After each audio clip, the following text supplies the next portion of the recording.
Bona tarda, benvolguts amics, socis de la Societat Civil Catalana, autoritats. Anem a començar el segon acte del cicle Superem la decadència, reconstruïm Catalunya. M'agrada, a més, perquè ja parlarem de problemes reals, no de qüestions, no sé, oi? Ja m'enteneu. Goita,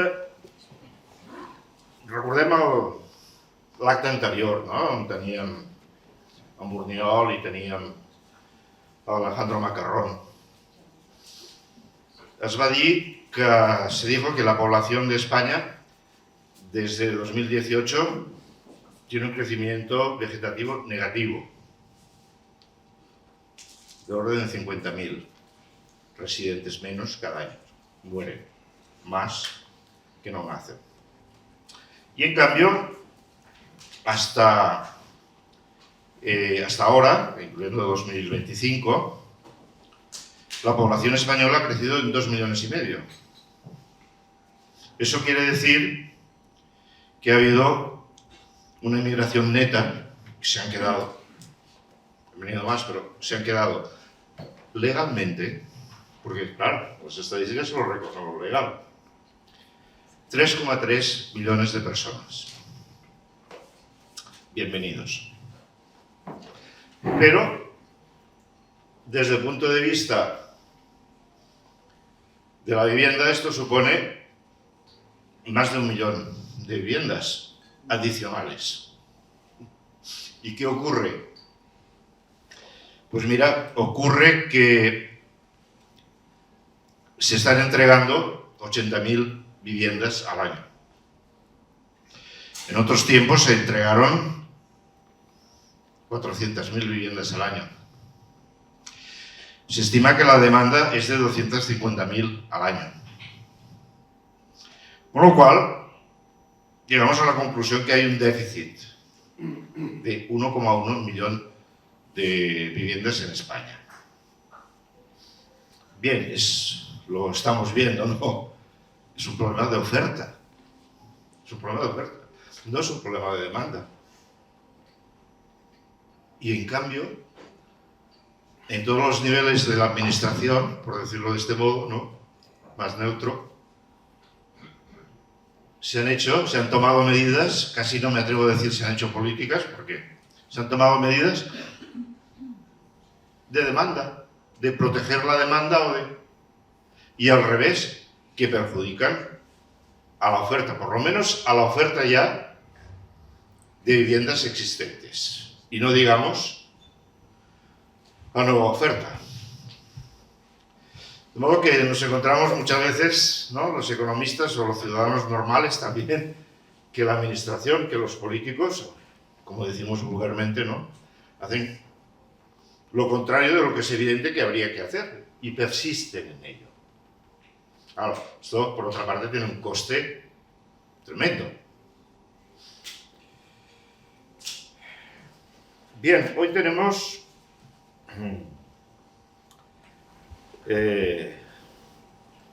yo creo que dos de los mejores, digamos, 3 especialistas catalanes en vivienda. Por lo menos tenemos 2 de los 3, si hubiera 3. Y de toda España tenemos 2, bueno, pues digamos de 5, ¿no? Es decir, que estamos realmente en la gloria del análisis sobre la vivienda, punto. Voy a presentarles brevemente. Chantal Moll de Alba es profesora de Derecho Civil en la Universidad de Barcelona. Es directora de su cátedra de Derecho Registral. Ha estado miembro de la Junta de Sociedad Civil Catalana. Hemos tenido el honor, el gusto de compartir con ella tareas. Y es líder, ¿verdad?, también de Universitaris por la Convivencia, Goita, ¿no? Sí. Soy miembro. Bueno, sí, ¿no? Miembro. Yo creo que, como sabéis, ¿no?, que es una de las profesoras más activas de la Facultad de Derecho, más apreciadas, con mayor carisma y más queridas. Punto. Además tiene el libro, ¿verdad? También tiene el libro reciente nuestro otro invitado, Fernando Méndez González, es registrador de la propiedad y mercantil en Barcelona, creo que ha sido presidente de los registradores de Cataluña y de España y de Europa. O sea que, bueno, no? Sí, és que... I, a més, diu la llegenda urbana que has renunciat 2 vegades a ser ministre de Justícia. Em mires molt i després m'ho diràs un dia. 5 comentaris. Però vosaltres sabeu la dita, no? La tercera es la vencida. Bien, y tenemos también aquí su libro y ya pues adelante con vosotros, ¿verdad? Primero puedes intervenir tú, Chantal. ¿Sí? Perfecto, pase. Gracias, Chantal. Muchísimas gracias, Ferran, por esta presentación y quiero decir en primer lugar que muchas gracias por la invitación y que estoy muy feliz de estar aquí entre amigos. Y lo decía ahora con los que nos hemos visto, ¿no? Digo, es que éramos como una familia. Aquellos años, ¿no? del inicio de Sociedad Civil Catalana, todas las manis, todo lo que nos movilizamos y que aunque lo pasamos mal, pero yo siempre digo, lo más bonito fue la conexión con la gente, ¿no? que te hacías amigos de otros que no les conocías de nada, que eran de otro mundo, de otro tal, y todos unidos, ¿no? por una causa, ¿no? Una causa justa. Y bueno, ya han pasado los años y yo agradezco mucho la labor que sigue haciendo Sociedad Civil Catalana porque creo que es necesario seguir cultivando, vertebrando, para que pase lo que pase, como no sabemos lo que va a pasar y además el mundo está muy cambiante, ya este 2026 ya vemos que pasan cosas, pues estar unidos, nos conocemos todos, volvemos a movilizarnos si hace falta, etc. Y yo ahora pues me dedico pues, a la universidad, tengo la suerte de ser profesora allí y mi tema desde que hice la tesis doctoral, que con Fernando nos conocemos ya desde hace 30 años, porque siempre hemos estado con estos temas registrales inmobiliarios, es un tema que me apasiona. La tesis doctoral ya la hice sobre la edificación en suelo ajeno, que la idea era utilizar, abaratar el precio de la vivienda disociando la propiedad. Que alguien pueda ser propietario del suelo, otro es propietario de la construcción, es el derecho de superficie, podría parecerse al lease inglés. Bueno, la idea es que te lo abarata. Y en aquella época, cuando yo era joven, era el problema de la burbuja, que no podíamos acceder tampoco a la propiedad. No podíamos acceder a la propiedad. Había una especulación atroz, tal.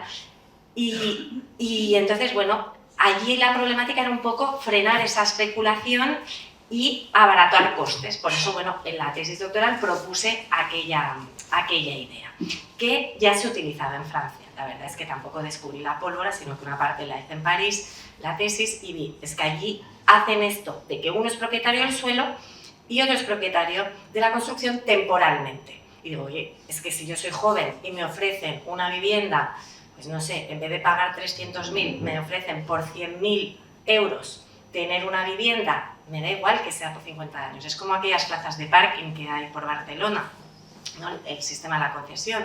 Pues oye, al final lo importante es un periodo de tu vida tener tranquilidad. ¿Vale? Por lo tanto, el problema de la vivienda es, ahora está muy de moda, pones el televisor, pones la radio. El principal problema de los españoles, la vivienda, y a nivel político ya se ve que están, tal, y con lo que ha dicho el gobierno esta semana, con una idea que luego comentaré también Fernando, ¿no? Del tema de la fiscalidad en los arrendamientos. yo lo que os quiero, nos hemos repartido un poco con Fernando porque hay tanto que hablar, lo que os quería decir es que el tema de la vivienda lo hemos venido trabajando desde hace muchísimos años. Lo que ocurre es que la economía, y aquí Ferran, que lo ha explicado muy bien, el problema de oferta, demanda, el tema de economía, también va cambiando. Por ejemplo, cuando hicieron la ley de l'habitatge, la primera ley de l'habitatge fue del año 91 aquí en Cataluña, somos pioneros a veces un poco en hiperregular, pero bueno. Luego hubo la ley del 2007. No sé si os acordáis, la ley del 2007, claro, es estamos aún en burbuja inmobiliaria en el 2007 y esa ley la promocionó mucho, pues era el tripartit, yo creo, ¿no? Había el tripartit y entonces era una idea, pues incluso planteaban la expropiación del uso de pisos, ¿no? Y se reguló la sobreocupación, se regularon muchas cosas y se llamó por primera vez, fue la primera ley que se llamaba Ley del Derecho a la Vivienda, porque hay toda una corriente filosófica, ¿no? Y doctrinal, ¿no? Que dice que lo que hay es un derecho a la vivienda. No se tiene que decir ley de vivienda, sino ley del derecho a la vivienda, como si fuese un derecho subjetivo que tú puedes exigir a no sé qué acreedor, porque yo aún no sé quién es no sé qué deudor, no sé a quién le puedes exigir esta prestación de que te suministre vivienda, ¿vale? Es decir, ya veis que no estoy muy de acuerdo con esta idea de llamarlo derecho a, porque creo que es confundir a la gente y no hacerles ser responsables. Si tú piensas que tienes un derecho, pues claro, vas a querer exigirlo. Es que tal derecho, como derecho subjetivo, no existe. Entonces, tenemos la ley catalana del derecho a la vivienda del 2007, pero es una ley anticíclica, porque claro, la aprueban y para frenar la especulación, pero lo que no se esperaban es que iba a haber una davallada y que lo que antes era el problema de que cada día los pisos eran más caros, el problema que nos encontramos después y que vivimos todos, bueno, pues hasta gente suicidándose porque había pagado una millonada por su casa, miles y miles de euros, y luego había perdido el empleo por la crisis y no podía pagar la cuota hipotecaria. Y entonces una ejecución hipotecaria. Vivimos las ejecuciones hipotecarias, vivimos lo que nunca se había visto, ¿no? Que es que siempre se decía, no, el inmueble nunca baja, el piso nunca baja, es una buena inversión. Pues bueno, no, la economía es la economía. Y los precios bajaron. Y te encontrabas, es que esto lleva un montón de casos, que te encuentras bueno, y por eso se reformó la ley, ¿no? Lo recordaréis todos, con la protección de deudores hipotecarios, se dijo, bueno, si es vivienda habitual, si te ejecutan, el banco, que es el único que queda porque no hay postores por esa vivienda, te paga el 70%, ¿vale? Te paga el 70% del precio de tasación y entonces así le mermabas un poco de deuda, porque si no la gente se quedaba dando el piso, perdiendo el piso y con deuda, que es algo que explicamos siempre en civil, que somos todos deudores universales, tenemos una responsabilidad universal con todos nuestros bienes presentes y futuros. Entonces, bueno, hemos ido aprendiendo, se van modificando leyes, se hace la ley del crédito inmobiliario para decir, bueno, ahí pueden haber cláusulas abusivas en los préstamos hipotecarios, se puede llegar a pagar una ejecución, tal. Y luego, ahora estamos en la época actual, desde el 2019, que ya empezaron con unas reformas del arrendamiento en cuanto a duración, que bueno, eran aceptables, ¿no? Pero un poco con la idea de incidir mucho en el arrendamiento, ir hacia el arrendamiento. Ya desde el 2019 están con el arrendamiento. Y pues era alargarlo, bueno, 5 años persona física, 7 años si es persona jurídica, pero el momento de inflexión, cuando ya vemos los que nos dedicamos a esto, que esto va fatal, es cuando se aprueba la Ley de Vivienda de 2023. En esto, Fernando y yo, que enseguida estuvimos en jornadas estudiando la ley, esto es un punto de inflexión porque ya se crea un sistema que ya podemos decir que es un ataque directo a la propiedad, al derecho a propiedad, ¿vale? Amparándose en el derecho de la vivienda, lo que hacen es atacar un derecho que ese sí es un derecho protegido por la Constitución, que es el derecho de propiedad. Como si aquí bueno, con una especie de maniqueísmo, como que hay buenos y malos, y entonces el propietario malo y el arrendatario bueno. Pues no. Nosotros que nos dedicamos al derecho civil, lo que tenemos son personas.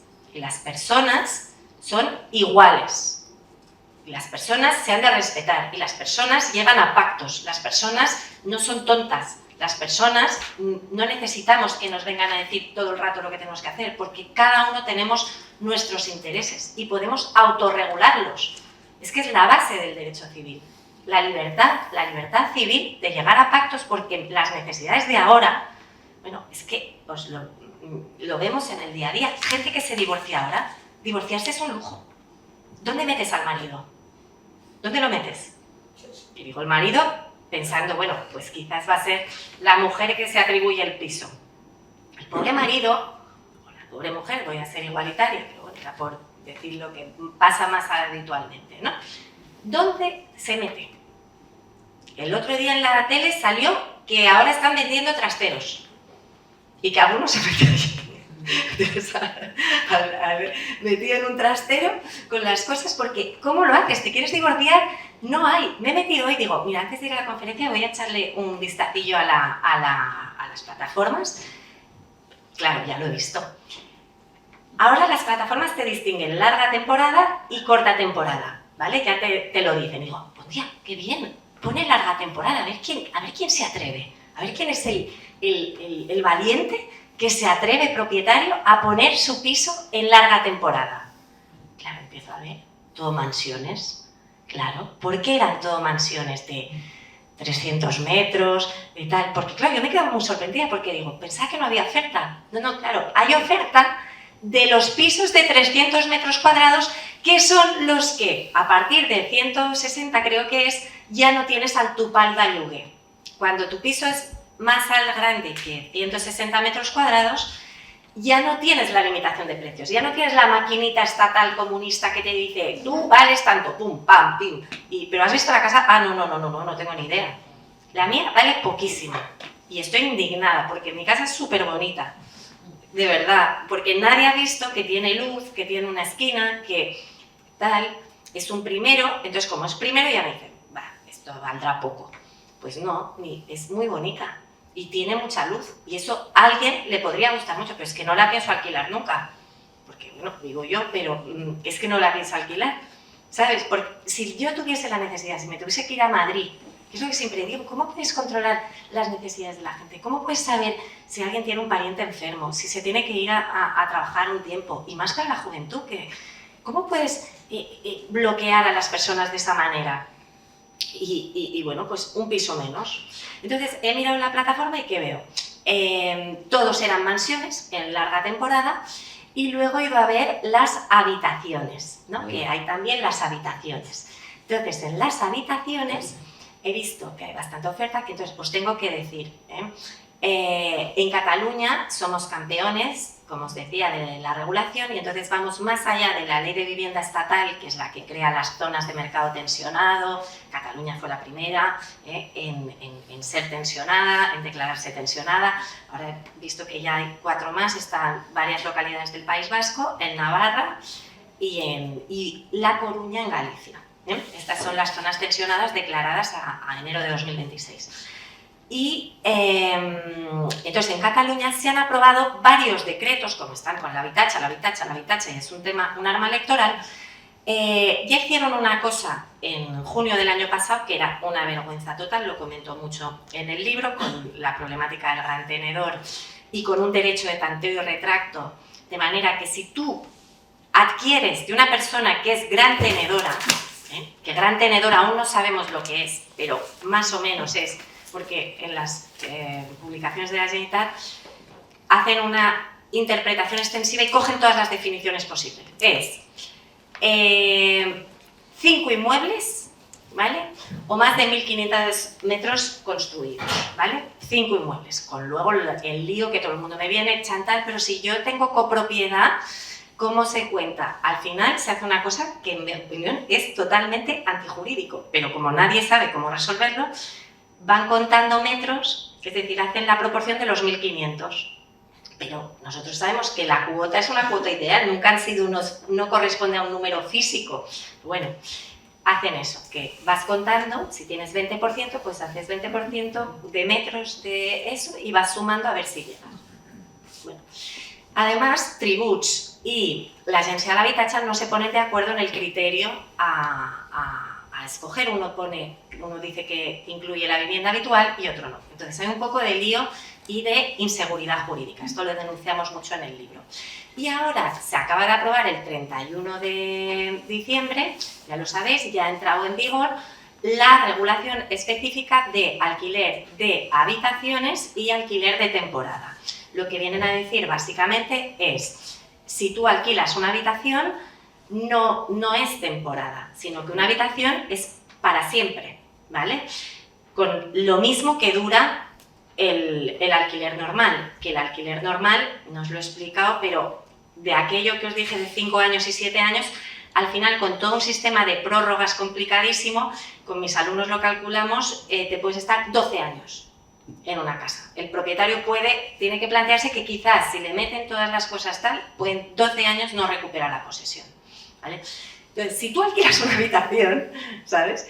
Le están diciendo que el habitacionista se puede quedar igual que un arrendatario normal y corriente. Claro, esto es increíble, ¿no? Aquello que decían, no, pues aquello, como no llegas con la pensión, pues alquilas a un estudiante, claro, si se te queda el estudiante, como tiene hijos allí, se casa, todo en su habitación, ¿sabes? Claro, ese no es la filosofía, no te dan la libertad de decir, oye, no, yo alquilo una habitación por un año. No, la habitación es la misma duración que un contrato normal. Y te dicen que la suma de habitaciones que alquilas no puede superar el del precio de la vivienda. ¿Qué he visto en la plataforma hoy? ¿Qué he visto? Porque digo, pues no está mal, hay bastantes habitaciones, claro. El negocio es, compras un piso que tenga más de 170 metros cuadrados, ¿vale? Porque entonces ya no tienes tu PAL. Y claro, porque he visto todos los pisos, no decían alquilo una habitación, no decían alquilo 8. Aquí caben 8, aquí caben 7, aquí caben 10. Y yo, oye, qué pisos más grandes. Así que están haciendo unas especies de comunas y además estaban a 800 euros la habitación. Y yo decía, 800 por 10, son 8.000. 8.000 es mucho, ¿no? Un piso de, claro, esto sí que... Por lo tanto, quieren regularlo todo, pero al final la gente pues se va adaptando, pero al final, ¿qué va a pasar? Sigue siendo igual de caro y no tienes otras modalidades como es, pues, oye, yo no llego a fin de mes o tal, me iría bien que me he quedado viuda o viudo y tengo esto y estoy un poco solo, me iría bien que viniese un chico, eso ya no lo van a poder hacer. Y en temporada, ya lo sabéis, temporada se ha excluido la finalidad de estudiantes de universidad. Los que nos dedicamos a esto decimos, oye, pero es que no van a encontrar pisos los estudiantes, porque un estudiante que se te mete en casa, eso es larga durada, eso es arrendamiento normal. Tienes que adjuntar documentalmente, tienes que poner muy clarito el por qué es temporal y solo te dejan el ocio, que vas de vacaciones. Y bueno, he visto en la plataforma que también se anuncian. Bueno, podría estarme horas y perdonadme si me he enrollado demasiado, perdonadme, pero bueno, así luego hacemos más, luego hablamos, luego más cosas. Gracias. Adelante, toca yo. ¿Se me oye sin tanto? Creo que lo tienes que acercar. Sí, necesito esto. Sí. Bueno. Sí, A ver si es porque este está bien. Sí, se oye. Gracias. Bueno, buenas tardes. Muchas gracias a ustedes por su presencia y muchas gracias a Ferran por invitarme. A ver, el tema de la vivienda es un tema extremadamente complejo y yo estaría mucho más tranquilo si ahora tuviera 3 o 4 horas para hablarles a ustedes, pero no lo aguantarían ustedes tampoco. Sí. Sí. En unos pocos minutos voy a exponer una serie de ideas, simplemente. Vamos a ver, la situación que tenemos en España es mala, en materia de vivienda en este momento, es una situación grave, porque está impidiendo sobre todo que los jóvenes puedan planificar su vida. Y los jóvenes ya no son gente de 20 años, son gente de 40 años para abajo. Si quieren casarse, tener una familia o simplemente tener privacidad o intimidad, esto se acabó, porque están viviendo en habitaciones. En un país supuestamente desarrollado, esto no debería pasar. Sin embargo, está pasando, y esta situación es especialmente grave aquí en Cataluña. Y además tenemos que saber que prácticamente las medidas que se han venido adoptando en Cataluña y luego en el resto de España tienen su origen aquí en Cataluña, y básicamente en la plataforma de afectados por la hipoteca. Esto también hay que saberlo, esto deriva de ahí. Hace muchos años yo tuve un debate con la señora Colau en TV3, antes de que fuera alcaldesa, y ella defendía esto, y ya le dije lo que iba a pasar. Pueden recuperar este debate, porque no es que haya que ser especialmente inteligente. Miren, los americanos dicen una frase muy sencilla: si estás en un pozo y quieres salir, lo primero que tienes que hacer es dejar de cavar. Bueno, vale, pues, no podemos seguir cavando en el pozo y decir que queremos salir, porque seguimos cavando en el pozo. Ahora bien, la situación que tenemos es mejor que en el resto de Europa. Nosotros tenemos un 43% de propietarios sin hipoteca, teniendo en cuenta que el 75% son propietarios. Esto arroja una incógnita. ¿Cómo es posible que se pueda seguir esta política cuando el país es mayoritariamente de propietarios? Y sin embargo la política que se está haciendo es literalmente fundirlos, y además eso provoca efectos indeseables, que son los que estamos viendo. Para que se hagan una idea, en los países, en Suiza, solo un 4% son propietarios que ya hayan pagado la hipoteca, en los Países Bajos un 11% o en Alemania un 23%. Aquí tenemos un 43%, y a la baja. Eso explica que, a pesar de la gravedad de la situación, la estabilidad social se mantenga. La estabilidad social se mantenga. Tenemos que tener también muy claro cuál es el objetivo que queremos con la política de vivienda. Yo lo tengo claro. Hay que tener el mayor número de propietarios posible, y para eso hay que conseguir el mayor número posible de viviendas asequibles para toda esa gente. ¿Por qué en régimen de propiedad? Miren, yo recuerdo perfectamente en mis idas y venidas entonces a Bruselas cómo los europeos de aquella época estaban cabreados porque estos españoles que ganan la mitad que nosotros sean propietarios, y ellos no lo dejan, los europeos. Y como el presidente Zapatero en 2007 decidió que aquí sobraban propietarios, se había quitado alquiler, y con la ley 41 de 2007 pues empezó la problemática para poder endeudarse. Esto también hay que recordar. También hay que recordar que aquí el fundamento de la propiedad es la libertad personal. De esto parece que se ha olvidado todo el mundo. Y se habla de la función social de la propiedad. ¿Ustedes conocen algún derecho que no tenga función social? ¿Alguno? El derecho o la economía, si solo hubiera un individuo sobre la tierra, sencillamente no tendrían sentido.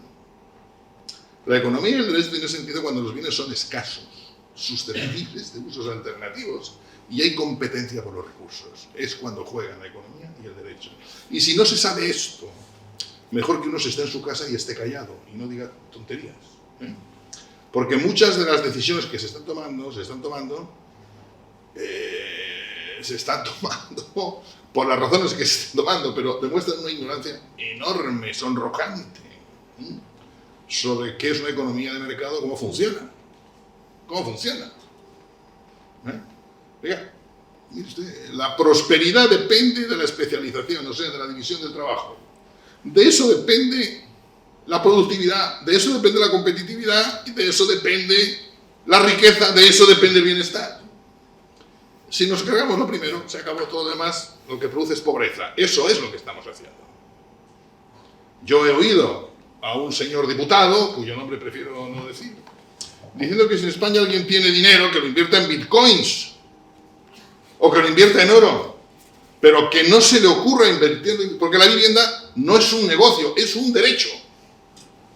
Joder, está bien esto, porque si es un derecho y no es un negocio para nadie, ¿cómo se produce la vivienda? ¿Quién la va a producir? ¿El Estado? El Espíritu Santo. ¿De verdad el Estado ¿Han estado ustedes en Cuba? ¿Han estado ustedes en cualquier sitio? ¿Se imaginan ustedes lo que sería que la vivienda la produjera el Estado? Yo se lo digo, yo estuve en Bielorrusia, en la época del 90. Entonces, la vivienda la producía el Estado. Y lo normal es que una persona que pidiera la vivienda, pues tardarán 20 años en dársela. Lo mismo pasaba en Austria en la época gloriosa, en fin. ¿Se imaginan ustedes qué pasaría si la alimentación no dependiera sino del Estado? No hace falta que siga, ¿no? Necesitamos además que el estado mental cambie. Mientras no cambie la mentalidad de los electores, va a ser muy difícil que esto cambie. Se habla de un derecho a la vivienda. Esto significa que la gente cree que tiene derecho a que el Estado le regale una vivienda. Oiga, yo reconozco que la vivienda es un tema muy importante, ¿no? Pero la comida también. Hay un derecho a la comida. ¿Tengo derecho a que el Estado me regale la comida? Y el vestido también, ¿tengo derecho a que me regale el vestido? ¿Y todos tenemos derecho a eso o cuántas cosas más? ¿Y con qué límite? Esto es una barbaridad. No es posible. No hay un derecho a la vivienda. No lo reconoce ni la Constitución española ni ninguna otra Constitución europea. Ni ninguno de los tratados de la Unión Europea. Para no darles a ustedes la lata, les diré que todo esto se resume en que la jurisprudencia europea lo que ha venido a decir es que, oiga, existe el derecho a una ayuda para la vivienda. Que es lo que existe en Francia, es lo que existe en el País Vasco, por cierto, que se lo pueden permitir. Claro, tiene una financiación de aproximadamente el doble que el resto que nosotros per cápita. O sea, podrían incluso regalarles un par de viviendas a cada vasco, no pasa nada. Esto es lo que hay. Esto es lo que hay. No un derecho a la vivienda que regale nadie nada. Hay que tener en cuenta además que del mercado de la vivienda, de alquiler, por ejemplo, el 92% son pequeños propietarios que han ido ahorrando y quieren complementar su jubilación con un alquiler. Solo el 8% son grandes empresas. Y este es uno de los defectos básicos del mercado arrendaticio urbano. Este es uno de los defectos terribles del mercado arrendaticio urbano. ¿Por qué? Miren, vámonos al mercado de la vivienda y al mercado crediticio. En el siglo XIX había unos señores que se llamaban los corredores de préstamos. ¿Y por qué eran corredores de préstamos? Porque endeudarse estaba muy mal visto. No había bancos. Bueno, el Banco San Carlos empezó, pero no había. Y había un señor que decía quién prestaba dinero. Entonces ya te lo decía a ti, ibas allí y te decía este préstamo. Te decía cuánto. O sea, era una panda de usureros.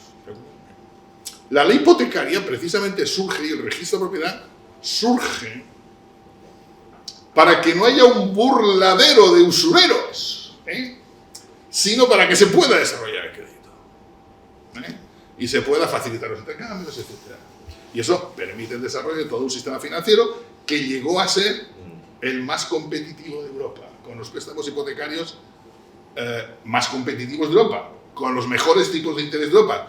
Cuando digo mejores tipos de interés, no eran los más bajos en términos absolutos. Esto hay que medir de otra manera. Eran aquellos que tenían mejor diferencia en relación a la inflación. Por eso eran los más baratos. Yo comprendo que esto para el señor Acolau es muy complicado, pero esto es lo que había. Ahora, quien gozaba de ese beneficio era un afectado. Tenía un problema como si tuviera una enfermedad, que no hubiera conseguido esto. ¿Cómo se consiguió eso? Fomentando la competencia y la creación de grandes corporaciones que peleaban entre ellos. Esto no lo tenemos en el mercado arrendaticio. Lo tenemos. Y sería muy bueno crear el mecanismo para que hubiera grandes corporaciones que tuvieran 200.000, 300.000 viviendas, 400.000, y compitieran entre ellas. Además, estas corporaciones no tienen hijos, o sea, que si ustedes van ahí, no los van a echar, basta con que paguen el alquiler, y como compiten entre ellas, pues les interesa tener el mejor precio posible. Eso fueron las SOCIMI. Las SOCIMI se regularon en el 2009, pero se regularon mal y no se creó ninguna SOCIMI. En el año 2012, esto está mal decirlo, bueno, ya está mal. Yo estaba en el grupo que redactó todo esto, por eso todo esto. Se reformaron las SOCIMI. En las dos cosas que hay que reformarlas, que era la neutralidad fiscal y que pudieran cotizar en mercados alternativos. Oye, e inmediatamente para crearse SOCIMI se empezó a funcionar. Primero invirtieron en hoteles, en hospitales, etc. Y finalmente en vivienda. Eso iba en la Ley 4/2013 de flexibilización del mercado arrendaticio. Formaba parte de esa ley. Y se hubiera entendido mucho mejor esa reforma. Pero al ministro de Economía de la época le gustó ese trozo, lo sacó y lo metió en otra ley. Con lo cual la ley de arrendamientos quedó separada de la reforma de la SOCIMI. Con esa ley, la SOCIMI, desde ese momento hasta 2016, aumentó el mercado arrendaticio en 700.000 inquilinos. En 700.000 inquilinos. Pero en el año 2019 vino la reforma de la ley de arrendamientos urbanos y la reforma de las SOCIMIs. Consecuencia, las SOCIMIs dejan de invertir, los propietarios ya no tienen incentivos en absoluto para invertir en vivienda para alquilar. En Barcelona los fondos han vendido prácticamente todo lo que tenían en propiedad para alquilar y cae la oferta. Simultáneamente a la caída de la oferta de arrendamiento se producen dos fenómenos. El primer fenómeno es un aumento de la población, que va a seguir. De aquí al 2037 la población va a aumentar en 5 millones de personas. Las zonas donde más van a crecer son Baleares, 25%, no sé dónde se van a meter, ya, 25% más en Baleares, en Murcia y en Andalucía. Pero en cuanto a comunidad autónoma, las dos que más van a crecer son Cataluña y Madrid. Cataluña y Madrid. O sea, va a seguir creciendo la población, ese fenómeno. Y el otro fenómeno es curioso. Es la ley que regula los préstamos inmobiliarios, préstamos hipotecarios. ¿Por qué? En este momento, si un señor paga una hipoteca, no paga una hipoteca, hasta el cabo de 2 años no van a empezar a ejecutarse. Claro, todo el mundo sabe que el segundo factor que más influye en los tipos de interés es el tiempo de ejecución en caso de impago. ¿Cómo se cubren frente a eso los bancos? Subiendo el tipo. Y segundo, además de esto hay una cosa maravillosa. Se incluye en la ley de préstamos la obligación de los bancos de asegurarse la solvencia del prestatario. Y digo, hombre, yo suponía que eso ya lo hacían. Porque claro, si un banco en el cual nosotros tenemos nuestro dinero depositado no se asegura de si aquella persona a la cual se le presta el dinero es solvente, lo primero que hay que hacer es sacar el dinero de ahí, pero corriendo. Esto se les ha impuesto como obligación legal. La consecuencia es positiva desde el punto de vista financiero. Hasta que no esté garantizada la solvencia, no se va a dar el préstamo. Pero eso, ¿qué ha hecho? Expulsar del mercado financiero a un montón de gente que no puede comprar vivienda. Antes sí hubiera accedido, ahora no. Con lo cual, toda esa demanda se desvía hacia el alquiler en un momento en que la oferta de alquiler empieza a caer porque se ha reformado la ley de arrendamientos y ya nadie está interesado en construir para arrendar. Esto es la tormenta perfecta. Y con eso hemos llegado hasta aquí. Y eso lo consagra la ley por el derecho a la vivienda. La ley por el derecho a la vivienda tiene muchas barbaridades, pero tiene una en la que parece que nadie se da cuenta. Y de hecho, cuando se han planteado recursos de inconstitucionalidad, este tema no se ha tocado, que son los artículos 11 y 12. ¿Y qué dicen estos artículos? Bueno, no se los voy a repetir. Lo que viene a decir es, oiga, vamos a ver, si el particular no hace lo que tiene que hacer, la administración puede aplicar todas las medidas que le permita la ley. Dale, ¿esto qué significa? Señores, esto significa que si ustedes vienen mañana y tienen un piso que tiene 4 habitaciones, le pueden decir, oiga, ¿cuántos son ustedes? 2. 2, pues las otras 2 habitaciones yo ya las alquilo yo, la administración, por el precio que yo diga. Esto, con la ley por el derecho a la vivienda, es perfectamente posible. Y esto no debe extrañar, porque cuando hay escasez, lo que viene a continuación es el racionamiento. Acuérdense de esta palabra, racionamiento. Eso ya se lo están diciendo algunos de los diputados que están hablando. Que curiosamente ayer he hablado de que los propietarios éramos, como dijeron, éramos unas sanguijuelas, ¿no? Bueno, hablando de sanguijuelas, vamos a ver, miren ustedes, desde que se compra un solar hasta que se vende una vivienda, eso tiene 19 impuestos. 19 impuestos. Eso encarece la vivienda, desde el total precio de la vivienda, eso es entre el 45 y el 55%. En términos de recaudación, eso es el 3,5% del PIB. La vivienda es el bien más gravado de todos y a unos niveles que están por encima de cualquier otro país de la Unión Europea, excepto en dos impuestos, que nos superan Bélgica y el Reino Unido. En todos los demás estamos por encima. Pese a que es el bien más gravado, a la sanidad se dedica el 7,8% del PIB, a la educación el 5,8% y a la vivienda se dedica el 0,3%. Es decir, la vivienda es el bien más gravado y aquel al que al mismo tiempo se dedican menos recursos públicos.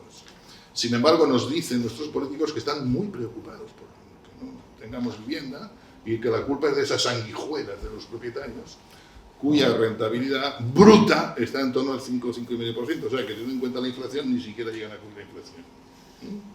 Eso les explica perfectamente por qué pasa lo que pasa, lo que está pasando. La principal preocupación... Se han adoptado medidas. Vamos a referirnos básicamente a Cataluña, en primer lugar a Cataluña. Miren ustedes, en Cataluña, en este momento, es la comunidad autónoma donde... hay un dato que nunca se dice, y no sé si nos dan cuenta, pero es muy importante este dato. Ahora mismo hemos llegado a una situación, por lo que les he dicho, en donde el alquiler ya es más caro que la cuota hipotecaria. Lo que se está pagando de alquiler al mes es más caro que la cuota hipotecaria. La provincia donde esa diferencia es mayor es Barcelona. En Madrid la diferencia es 1 euro y pico metro cuadrado, aquí la diferencia son 4 euros por metro cuadrado. Y así en el resto de las provincias. Y hay que tener en cuenta además que Barcelona es desde siempre la provincia con mayor nivel de inquilinos, tiene el 31%, seguido de Girona. En quinto lugar del total español, Tarragona y por último Lleida. ¿Por qué se produce esto? O sea, ¿por qué se ha encarecido este alquiler especialmente aquí? Bueno, porque una ley, que era la ley que controla los precios, las zonas tensionadas. ¿Y qué efectos ha tenido eso? Oiga, los profesores de García Montalvo y Raya lo han analizado, vamos, perfectísimamente. Lo que se ha producido ha sido lo que se ha producido es exactamente lo que se ha producido en todos los demás países donde eso se había hecho. No solo eso. Hay un estudio que analizaba los efectos del control de precios de los alquileres en España desde 1920 a 1979. Hecho por una persona cuyo nombre no recuerdo ahora porque ya se me olvidan los nombres, a pesar de que es muy amigo mío, pero fue director general de Arquitectura y Habitat. Y ahora dice lo que pasó del 20 al 79, y el artículo se publicó en el año 84, o sea que han tenido tiempo para leerlo, vamos, ¿no? Y ver lo que había pasado en España y particularmente en Cataluña, pero sé que no lo habían leído, ¿no? Bueno, pues los efectos que se han producido exactamente eso. Las viviendas más baratas se han encarecido, las viviendas más caras son las que se han abaratado, y te dicen, oiga, ha bajado el precio medio del alquiler. Joder, claro, es que las viviendas más caras han salido del mercado y ya no están en oferta, lo cual ha producido un encarecimiento general de las más bajas, o sea, a quien más ha perjudicado ha sido precisamente a quien más lo necesita. Esta es la situación que tenemos en general, pero particularmente aquí. Decimos siempre que el principal problema de la vivienda en Cataluña es, una de las preocupaciones en Cataluña es la vivienda. Lo que no se dice es que lo que más preocupa no es la accesibilidad, pero en segundo lugar es la ocupación. Y la ocupación en Cataluña es lo que más preocupa. No es de extrañar. El 78% de las denuncias que se producen por ocupación en España se producen en Cataluña. El 78%. Y de los ocupas, el 58% son extranjeros. A ver, esto no debe extrañarnos tampoco porque tiene menos posibilidades y porque están viniendo un montón de extranjeros. Con esto no quiero dar pábulo a que nadie piense que estoy mostrando el menor acuerdo con determinado partido político que dice barbaridades sobre los extranjeros. Este es un dato simplemente, pero es un dato que hay que tener muy en cuenta, el 58%. En Cataluña ya el año pasado el 19% de las compras de vivienda fueron extranjeros. El 19% en toda Cataluña. En Barcelona menos, pero en toda Barcelona en el Sánchez más. Bastante más, fueron el 18%. Claro. ¿Por qué los extranjeros pueden comprar más si se vienen aquí? Bueno, pueden comprar más por muchas razones. Pero yo les voy a dar una razón que a mí particularmente me indigna y que tampoco he visto que la diga nadie, que es la ley Beckham.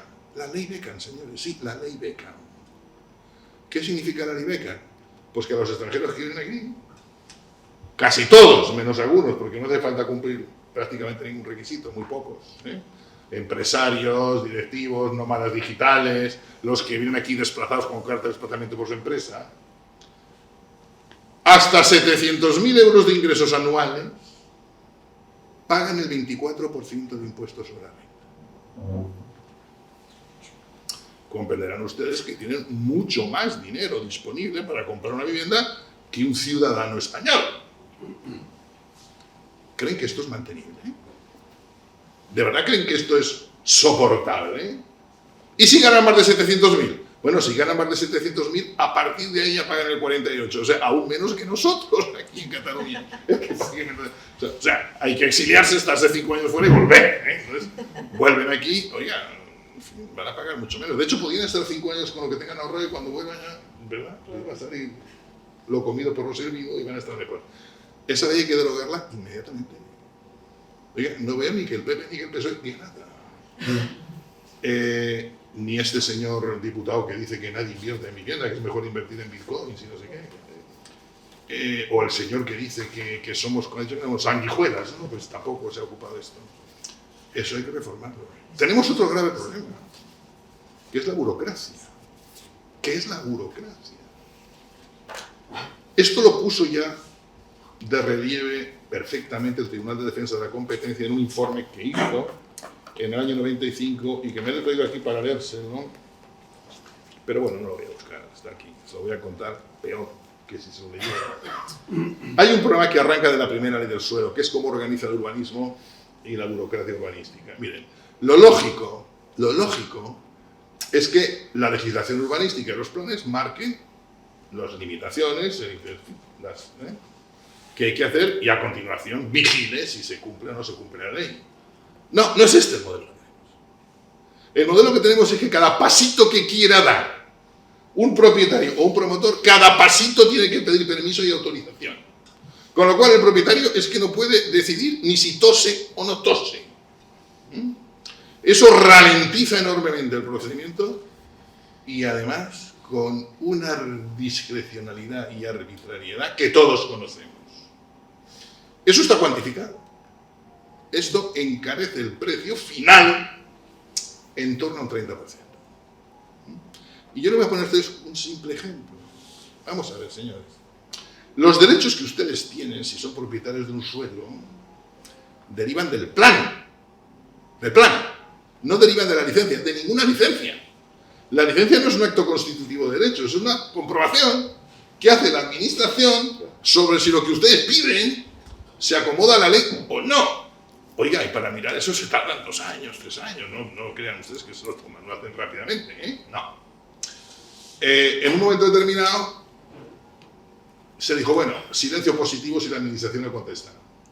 Pero vino un determinado gobierno, lo siento mucho, y se lo cargó. Dijo, no, silencio negativo. Y ahora quieren poner, no, hay que suprimir la necesidad de licencia. Porque mis derechos derivan del plan. Señores, y el arquitecto, director de la obra, ya sabe leer el plan, ya sabe si esto se puede hacer o no. Y por lo tanto, que comunique al ayuntamiento que empiece a hacerlo. Si el ayuntamiento no está de acuerdo, pues que presente la demanda correspondiente ante el juzgado. Y si quiere paralizar las obras, pues el juez decidirá si hay que paralizar o no. Y si las paraliza, tendrá que pedir la garantía correspondiente al ayuntamiento para que indemnice en el caso de que no lleva razón. Esto no debe extrañar. Esto está así en Alemania, por ejemplo, y en cualquier país que... Aquí no. Aquí, señores, hasta el último sello. Miren, yo tengo un familiar arquitecto y me dices que es imposible. O sea, tú vas al ayuntamiento, te contestan que sí, pero no te lo dicen nada por escrito. Cuando vas a volver a cambiar el funcionario, te dicen, no, oiga, no, aquello no era así, ahora es de otra manera. Así no se puede trabajar. Eso ralentiza y encarece todo mucho. Pero además, como encarece la vivienda, y encarece los locales comerciales, y encarece todo esto, eso también encarece a las empresas, y esto repercute sobre el precio final de todo. No solo del señor que quiere vivir, sino de los productos y de los servicios que se prestan. Porque para prestarlos hace falta construir previamente, etcétera, etcétera. O sea, como ven, hay mucha cosa que retocar. Hay muchas modificaciones que hacer y me temo que no está el ambiente en este momento para cambiarlo. Ello me lleva a plantearme una pregunta que será lo último que hago para no aburrirles mucho. Es, oiga, si esto es así, ¿por qué se siguen aplicando estas políticas? ¿Y por qué a la gente esto le sigue pareciendo bien? O a mucha gente le sigue pareciendo bien. Miren, hay una anécdota que contaba un economista que daba clases en la Universidad de Chicago y el primer día de clase les preguntaba a sus alumnos: vamos a ver, si se intervienen los precios de los arrendamientos, ¿los precios subirán o bajarán? Todos contestaban que bajarían los precios, ¿no? Aparentemente, lo que debería proceder. Y él durante el curso les explicaba exactamente lo que iba a pasar. Y el último día de curso les volvía a formular la pregunta. Y el 70% volvía a decir lo mismo que el primer día de curso. O sea, hay unos sesgos cognitivos, hay unas creencias que da igual, ni las evidencias científicas son capaces de vencer a esas creencias, por erradas que estén. Segundo, los políticos buscan el voto. ¿El voto? Y saben que la gente tiene estas creencias. En el supuesto de que los políticos estén alfabetizados sobre el tema, lo cual ya habría que verlo, ¿no? Pero si lo estuvieran, bueno, desde el punto de vista electoral pueden decir que les conviene lanzar estos mensajes porque es lo que le va a comprar el elector, porque tiene esa creencia. Y lo hacen. Porque si dice lo que hay que hacer, probablemente a muchos electores no les guste y él pierda las elecciones. Por tanto, oiga, cuando esto se pudra del todo ya veremos qué hacemos, ¿no? Pero mientras tanto, seguimos como estamos. Por lo tanto, es muy difícil que varíe esto. Para que la cosa cambie es necesario que la gente comprenda que es bueno que existan fondos buitres. Espero que nadie me encarcele después de decir esto. Desde el punto de vista económico es fundamental que existan, desempeñen una función. Que si quieren le explico, no hace falta. Que los propietarios no son delincuentes. Que nadie tiene derecho a que el Estado le regale ni una casa, ni nada de esto. Que en el caso de ocupación, el propietario es la víctima. La víctima no es el ocupa, es el propietario. Mientras estos conceptos no varíen, no cambien, sino que esto esté instalado en un número muy significativo de mentes y esto tenga su repercusión electoral, va a ser muy difícil que cambie la política de vivienda y que por lo tanto el asunto se resuelva. Por lo tanto me temo que en el mejor de los casos seguiremos como estamos y en el caso más probable empeorará. Así que lo siento mucho. Muchas gracias.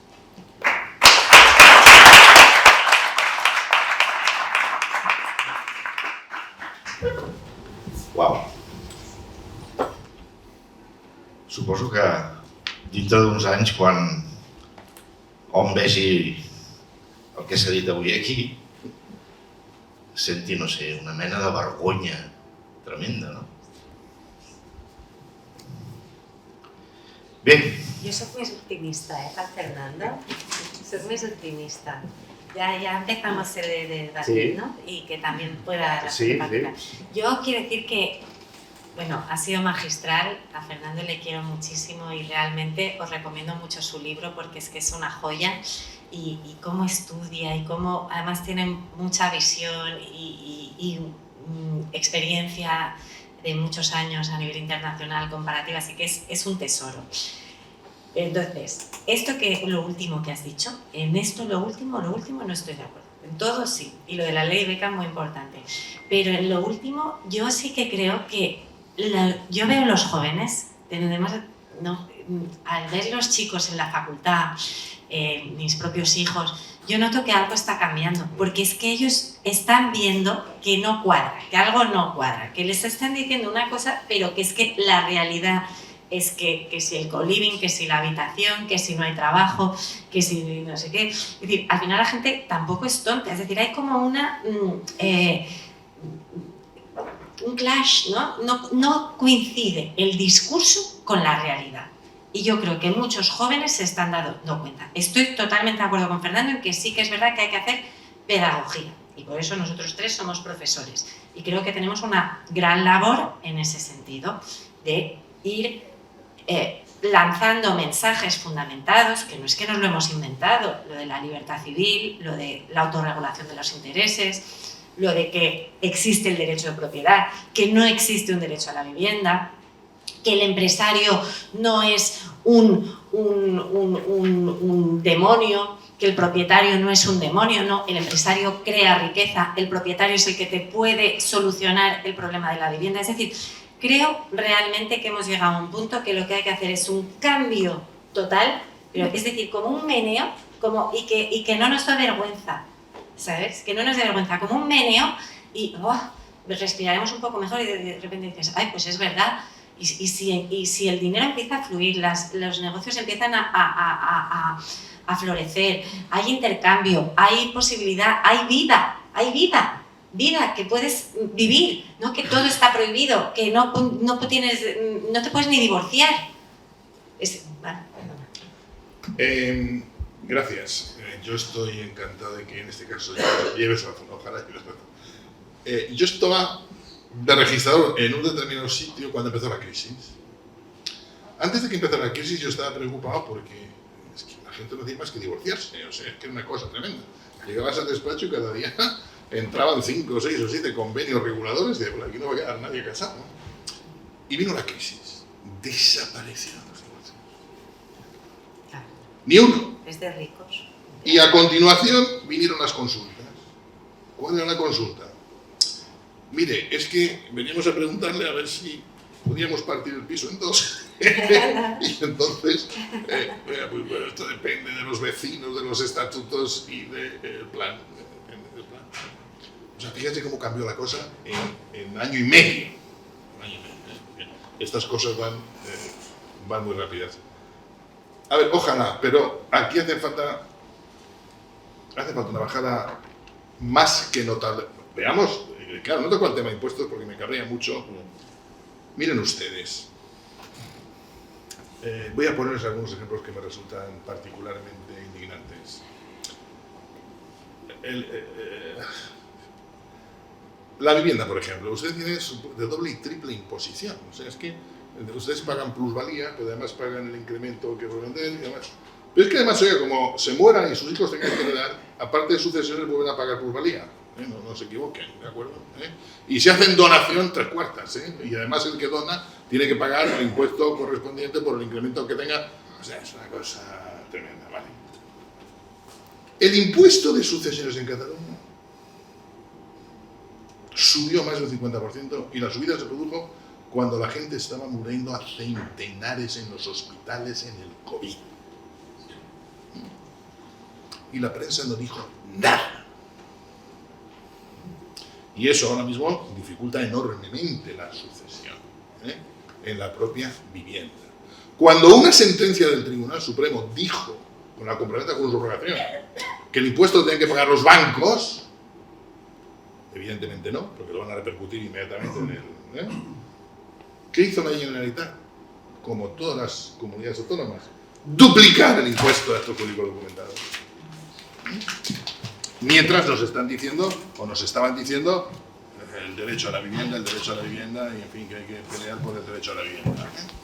Y así puedo ir poniendo múltiples ejemplos fiscales. ¿De verdad creen ustedes que aquí va a venir alguien a decir que hay que bajar actos jurídicos documentados, transmisiones patrimoniales, el IVA, Pues etcétera? ¿O va a venir alguien a decir que hay que suprimir la licencia?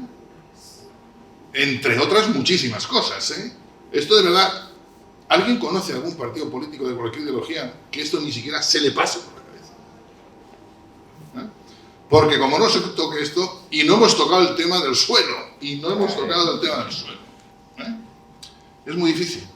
Entonces, como dice Chantal, hay que hacer mucha pedagogía sobre estas cosas, porque son cosas, yo creo que son cosas elementales, y creo que se entiende muy bien, me parece a mí, porque no son cosas, y mientras eso no se toque y siga aumentando la población, que además necesitamos que aumente, esto no solamente no se va a arreglar, se va a complicar. Hasta el 2037 aquí va a haber 1 millón y pico de personas más, etcétera, etcétera. Gracias, Fernando. Pasamos a las preguntas y la librería tendrá que cerrar, porque estaríamos, como tú decías, Fernando, 4 horas, ¿verdad? Sí. Vale. Vamos a ver.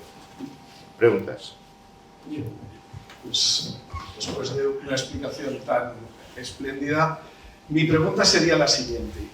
Dado que el problema lo situamos en la oferta, y realmente es un problema de oferta, y dado que hay que buscar soluciones disruptivas, yo planteo, ¿a ustedes qué les parece si del volumen global de locales comerciales que hay en Barcelona y de plantas bajas y de entresuelos que tienen una finalidad de oficina o despacho pasaran a dedicarse a vivienda, siempre y cuando respetaran las condiciones mínimas de habitabilidad que se establezcan o que están establecidas?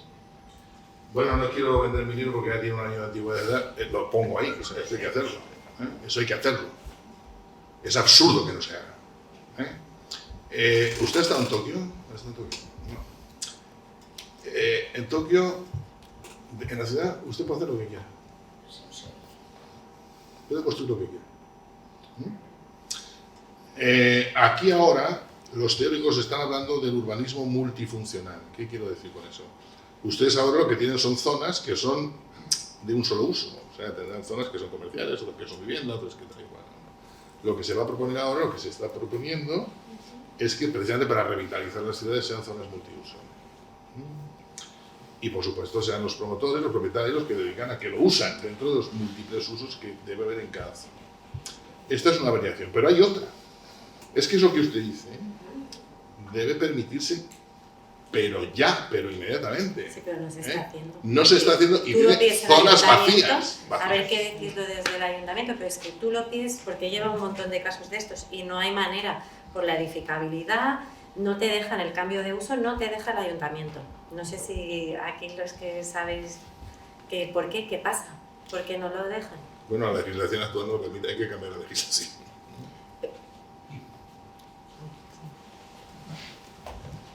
Como había pedido el turno, aprovecho para contestar. Bueno, ante todo dar las gracias y me gustaría hacer una pequeña aportación, aclaración y una pregunta. Esto que ha comentado Chantal, nosotros en nuestro caso lo hemos solicitado y nos han dicho que no, que es, bueno, que es al final los ayuntamientos, y en esto estará de acuerdo también Ángeles, que ha estado conmigo en el Ayuntamiento de Barcelona bastante tiempo, al menos el de Barcelona se mueve básicamente por ideología. Es lo único, es el único argumento y lo único que hay delante. Todo lo demás no cuenta. No, es ideología. Todo se hace por ideología.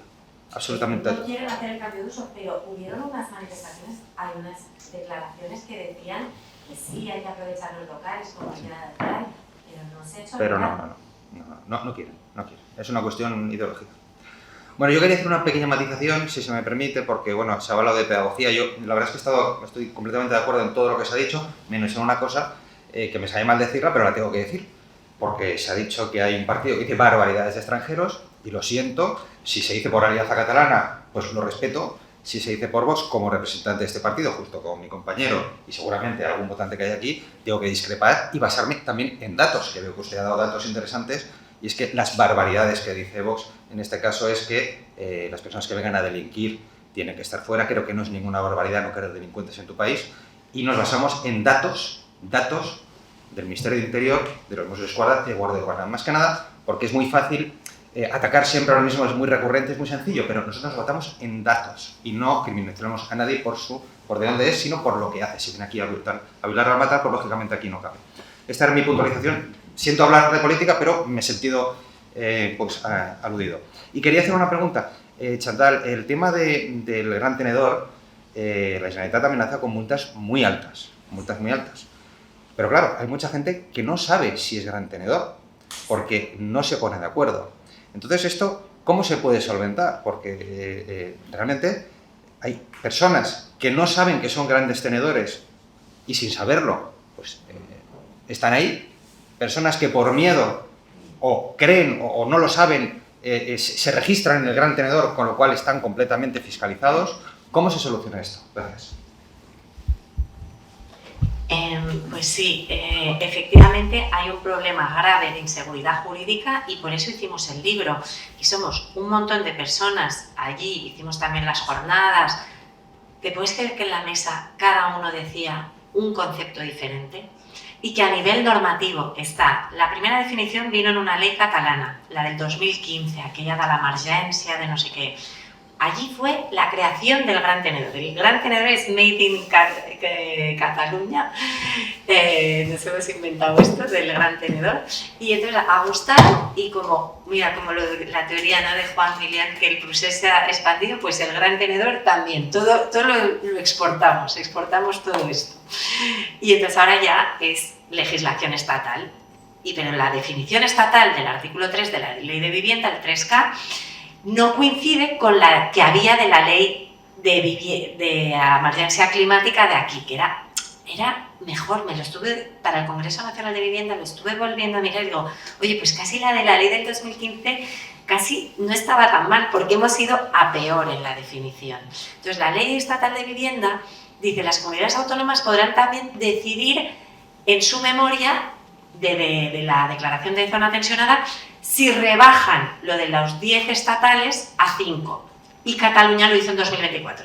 Lo rebajó a 5. De manera que hay un cacao, porque tienes la ley de emergencia climática, que aún sigue en vigor la definición, que decía 15, tienes la ley estatal que te dice 10 y tienes la memoria última que te dice 5.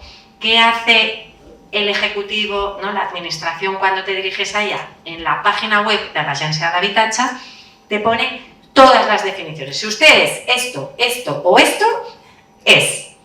Claro, la gente me llama Chantal, es que no entiendo tal. Tributs dice otra cosa. Pero es una inseguridad jurídica, porque además, esto que estoy hablando de la administración, pero es que luego vas al juzgado y claro, los jueces, pues cada uno tiene su opinión, luego hacen unas reuniones y dicen criterios generales de primera instancia. Pero los de primera instancia no se ponen de acuerdo con los de la audiencia y entonces la audiencia luego enmienda. Entonces, en aquellas jornadas que organizamos en la facultad de Gran Tenedor, es que casi tuve que pedir disculpas. Dije, bueno, hemos venido aquí pues a analizar y a decir que todo esto es un caos, pero es que las personas responsables de aplicar la ley no sabemos lo que hay que hacer. Entonces, es un problema de técnica legislativa, hay un gran problema. Y yo agradezco mucho que los representantes políticos hayan hecho el esfuerzo de venir y que se interesen por esto, porque hay un problema muy grave en lo de vivienda, que es un tema de técnica legislativa, de sistemática técnica legislativa. Así que habría que hacer un gran texto refundido con definiciones claras y eso. Pero, Gonzalo, siento mucho decirte que no hay definición. ¿Qué está haciendo la gente? Ante la duda y ante las multas que ahora han creado un cuerpo de inspectores, ¿vale?, para controlar todo este tema de vivienda. Y además han puesto un incentivo, porque vienen del consumo, pero han puesto un incentivo, creo, para que haya como ese cuerpo nuevo de inspectores de vivienda, ¿vale? Y las multas son tremendas, es que llegan a 900.000 euros, ¿vale? Es que te puedes arruinar. Entonces, la gente está, como tú bien has dicho, con miedo, y yo lo que estoy viendo que está haciendo la gente es vender. Y si eres el gran pequeño tenedor, como claro, estás en el 4 o 5 con medias propiedades, tal, pues dices vendo. Pero bueno, es que es un error. Es que hay que abolir todo este tema del gran tenedor, porque lo ha dicho muy bien Fernando, es que no hay el gran supermercado, nadie se mete con los grandes supermercados que te abastecen de comida. Pues el gran tenedor, pues es que incluso quizás es la solución, porque lo que dices tú, que unas grandes corporaciones, hay que distinguir, por ejemplo, lo estoy pensando, hay toda una legislación también, ¿sabes? Todas estas leyes nuevas digitales que vienen de la normativa europea, la DMA, DSA, ¿vale? La Digital Service Act, Digital Market Act, con los gatekeepers, hace toda una... Lo han querido copiar de estas cosas de normativa europea sobre grandes plataformas, pero es que son los gatekeepers, son plataformas enormes, pero claro, es que aquí han hecho como crear un monstruo, tenemos un monstruo, el gran tenedor, pero es que son 5. Entonces, no se puede comparar el que tiene miles y miles de bienes inmuebles con el que tiene 5. Ese es el gran error de esta legislación, ¿sabes? Lo de la SOCIME que ha dicho Fernando me parece súper interesante, habría que rescatarlo en su versión buena y al contrario, hacer pedagogía diciendo, oye, es que quizás nos va bien que haya una gente que se dedique a este negocio y que encuentre algún interés en dotar de vivienda a gran cantidad de personas. Yo quiero que alguien se plantee cómo sería el mercado crediticio si dijéramos que solo caben pequeños prestamistas y que ninguno Claro, puede que no dar hay más de bancos. 5 préstamos al año. Claro, claro, es que es esto. ¿Con eso financiamos qué? Nada. Bueno, eso es lo que estamos haciendo con el mercado arrendaticio. Si queremos tener un mercado de arrendamientos eficiente hay que profesionalizarlo. Y por lo tanto sabemos lo que hay que hacer. Si no se ha hecho aquí, esto está... Sí. Pero ¿cuál es el problema? Tú lo has dicho, si es que el problema es ideológico. Si la solución consiste en una solución que efectivamente va a beneficiar a más gente, pero va a hacer que tú ganes más, esto no. No. Este es el problema. Este es el problema. Y claro, la libertad implica... Mire, le voy a poner un ejemplo que yo lo hacía, este año ya no he dado clases, me he jubilado de profesor, pero lo hacía todos los años. Cuando les ponía un primer examen, recogía el examen y les decía, bueno, les voy a hacer una oferta a ustedes. Yo ahora voy a corregir los exámenes y puedo hacer 2 cosas. Yo a cada uno le pongo su nota, o saco de media y les pongo a todos la misma nota. ¿Qué quieren ustedes? Claro, discusión, ¿no? Los que habían estudiado querían su nota. Los que no habían estudiado, no, nota media, vale. Afortunadamente siempre ganaban el que a cada uno su nota, lo cual dice que la cosa iba bien, ¿no? Y luego a continuación les decía, oiga, ¿y si les pusieran todos la nota media? En el siguiente examen, ¿ustedes qué creen? ¿Que la nota media subiría o bajaría? Bajaría, no, se desplomaría. O sea, aquí no estudiaría nadie nada. Bueno, es que esto es exactamente lo que estamos haciendo. La libertad implica desigualdad, y hay 2 tipos de desigualdades. Hay una desigualdad eficiente y justificada, y hay otras desigualdades que no están justificadas porque no se basan en generar valor añadido, sino aprovecharse de situaciones que no están justificadas desde el punto de vista de la eficiencia económica. Esto nos lleva a otro debate, señores. Eficiencia y justicia son 2 cosas que se parecen mucho más de lo que a primera vista. Siempre que ustedes van a un país del tercer mundo, hay mucha injusticia. Igual que aquí. Bueno, hay mucha más que aquí. Pero cuando usted ve en qué consisten esas situaciones de injusticia, son situaciones que amparan situaciones de una ineficiencia brutal, que es lo que genera pobreza. A nosotros nos pasa lo mismo. Nos pasa lo mismo. Hay desigualdades que están justificadas, desigualdades no justificadas. Y el igualitarismo es la mayor de las desigualdades. Porque es tratar igual al que trabaja y al que no trabaja, al que es ciudadano y al que no lo es, al que se esfuerza y al que no se esfuerza. Bueno, no quiero seguir por esta vía, pero estoy de acuerdo en que es ideológico, básicamente. Y por último, yo no me he referido a ningún partido. Simplemente quería que no se asociara el hecho de que yo hiciera esa afirmación con que me adscribía a ninguna corriente ideológica. Muy bien. ¿Tenemos más preguntas? Sí, sí. Bueno, habrá muchas. Miquel.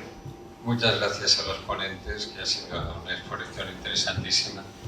Yo quizá he hecho únicamente, o sea, todo lo que se ha dicho sobre la demanda es clarísimo y efectivamente eso está penalizando enormemente el acceso a la vivienda, pero apenas se ha tocado otro tema que tú has comentado antes cuando has hablado del suelo y tal, pero es el tema de la oferta y efectivamente la oferta con nuevas viviendas es prácticamente una carrera de obstáculos que puede durar 20 años, 25 años.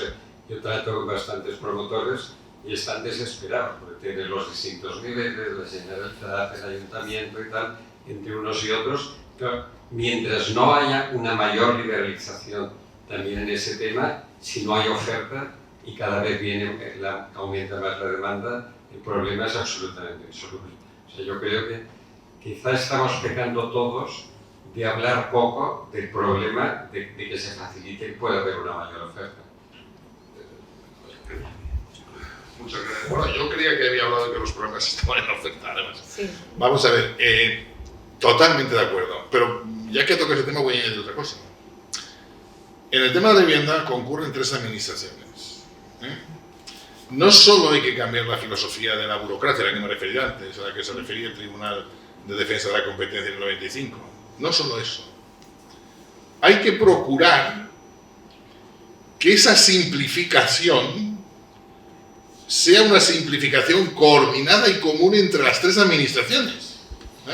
Porque es que si no tampoco hacemos nada. ¿Por qué se ha producido esta situación?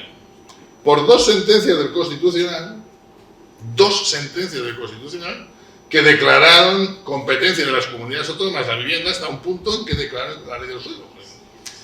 Yo dudo que hoy el Constitucional volviera a dictar esa sentencia. ¿Por qué? ¿Qué ha pasado? Oiga, lo que ha pasado es que es imposible para ninguna empresa hacer planes para toda España. Es imposible, porque tiene 17 leyes del suelo, 17 administraciones, etc. ¿Cómo superar eso? Oiga, o por la vía de la colaboración, o como ahora el Tribunal Constitucional ha dicho en la sentencia primera sobre la ley por el derecho a la vivienda, que sobre el derecho a la vivienda concurren múltiples títulos competenciales, basarse en que como hay múltiples títulos competenciales y algunos de ellos son del Estado, el interés público requiere en este momento que existan procedimientos administrativos comunes en puntos esenciales, que vinculen ayuntamientos, comunidades autónomas y el Estado. Si no conseguimos eso, la cosa la veo difícil, y la veo muy difícil realmente, de que se consiga eso. Por ejemplo, ¿creen que tiene sentido realmente a que en este momento los ayuntamientos tengan en materia de urbanismo las competencias que tienen? O sea, aquí en Cataluña tenemos ayuntamientos muy pequeñitos, con muy poca población. Esto no puede ser. Esto no puede ser.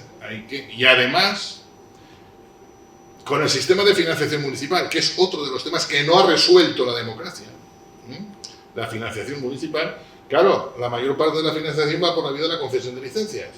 Y entonces utilizan todo esto como mecanismo para financiarse y regulan cuánto suelo ponen y no ponen en el mercado. Y contribuyen al encarecimiento. Este es otro tema difícil de solventar. En 50 años no se ha solventado. Hay que solventar el tema de financiación de las entidades locales también. O sea, como ven, el tema de la vivienda exige tocar, vamos, un montón de palos. Sí. Muy bien. Si os parece, ahí, sí, Mercedes.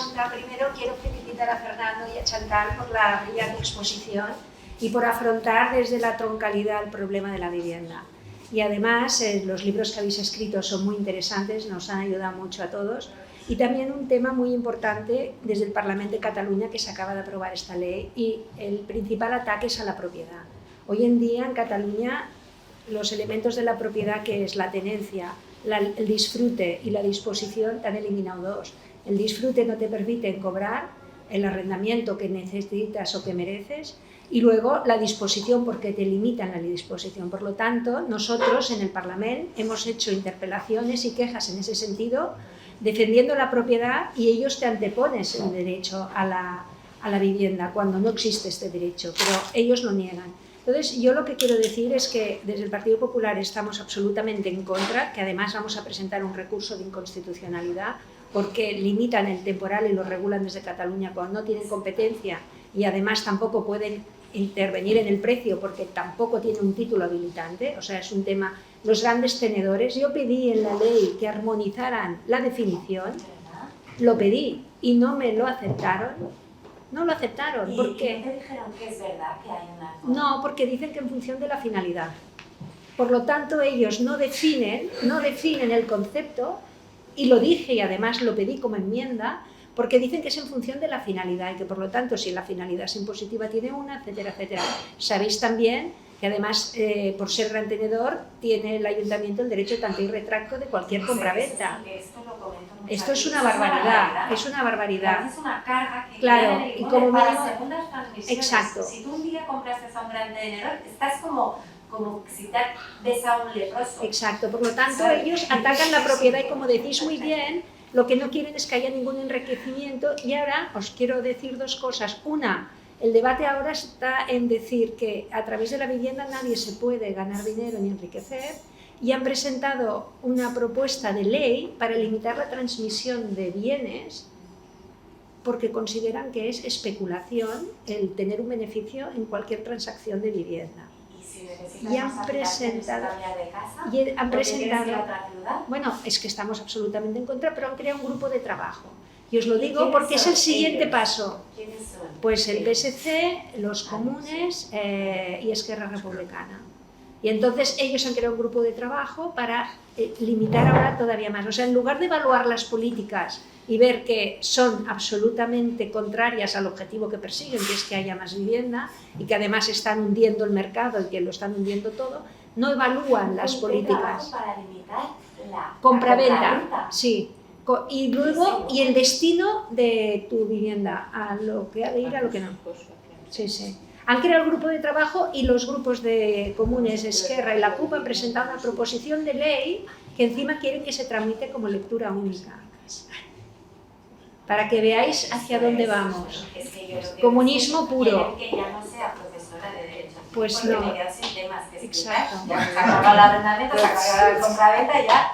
Pues esta es la próxima batalla, que no tienen suficiente con esto, que ya ven que todo va al hundimiento del mercado y de la limitación de viviendas, que en lugar de corregir, evaluarlas y cambiar la política, pues lo que hacen es todavía ir a más, y ahora tienen... Y Ángeles, y este recurso de inconstitucionalidad lo enfocáis por el tema competencial sobre todo, porque claro, el problema es que tú has visto esta cosa que hay, parece que compiten, desde aquí Cataluña sacan el 31 de diciembre esto, y en enero el ministerio, la de la chica esta Isabel creo que se llama, el Ministerio de Vivienda, claro, ellos siguen con su proyecto de arrendamiento de temporada, entonces es que hay como parece que hay como una competición, y claro, me temo que en lo del recurso de inconstitucionalidad, aunque te digan, vale, no tenía competencia tal, pero es que de todas formas el Estado lo va a sacar también como ley. Bueno, vamos a ver la capacidad que tienen de aprobarlo en el Congreso.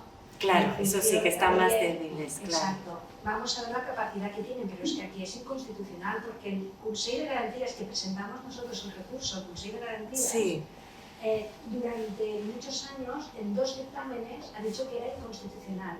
Ahora dice que esos dictámenes fueron precipitados.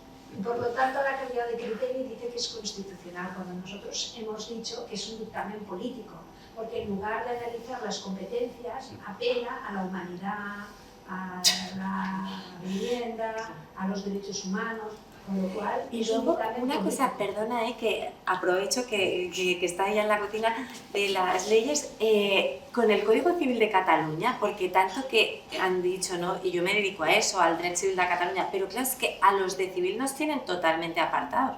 Hacen solamente leyes administrativas, porque lo que es el Derecho Civil de Cataluña, que está muy bien hecho y que es algo que está muy bien, eso sí que se podría exportar. El Código Civil de Cataluña sí que es un buen producto, porque es más moderno, tal, se podría exportar, pero es que estamos exportando lo que está mal hecho. Exacto. Y entonces no os dicen nada, porque nada pasa por la Comisión de Código. Nada, porque ellos legislan al dictado de los comunes. y del sindicato de yugateras. Por lo Claro, tanto, es que es el fundamento jurídico está absolutamente abandonado. Aquí solo hay ideología, y una ideología que es muy dogmática, pero no buscan que haya más vivienda, sino lo que buscan es hundir el mercado, hundir que nadie pueda tener un beneficio y sobre todo ir en contra de lo que es el mercado en general. Es un tema político. La prueba fehaciente en Barcelona, por ejemplo, es la reserva de 30% Sí. para vivienda social, que todos reconocen que ha fracasado rotundamente y no lo cambian. Y, bueno, ahora le han aumentado al 50. O sea que si el 30... No, si yo les digo el 30 por 0 es 0 y 50 por 0 es 0. Claro. Pero, o sea que el 30 de Barcelona, que es un fracaso, ahora lo han pasado al 50 en la ley. Es Yo, de que todas maneras, nos vamos ya. Que nos vayamos. Sí, dos minutos. Arturo, ¿qué dices? En relación a lo que vamos a ver. No, o sea, es inconstitucional desde el punto de vista competencial, pero me temo que desde el punto de vista sustantivo no, y voy a decir por qué. Porque el Tribunal Constitucional, en su día, para declarar constitucional la expropiación de Rumasa, tuvo que decir que el conjunto de obligaciones formaba parte del contenido del derecho de propiedad, con lo cual ya no hay un contenido mínimo esencial que proteger. Contra esto se rebelaron varios magistrados, incluido Jordi Soletura, que no era precisamente de Vox, que era del Partido Comunista.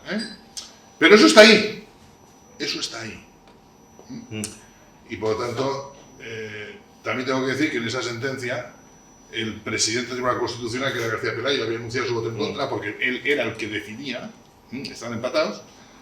La tarde anterior lo llamó el presidente del gobierno, que era Felipe González, volvió el día siguiente, cambió de voto, salió por su voto, la sentencia, dimitió y se fue a Venezuela, pero nos dejó el regalito este que ahora sirve para fundamentar esto. Molt bé. Una pregunta més. Rápido. Dues. Muchas gracias por vuestra colaboración, ¿no? Y es bueno también Sociedad Civil Catalana que centra un poquito, porque parece que, bueno, siendo fieles a su origen, pues Sociedad Civil Catalana mantiene un poco el sello, el centro, y nos ayuda un poco a buscar opciones con sentido común.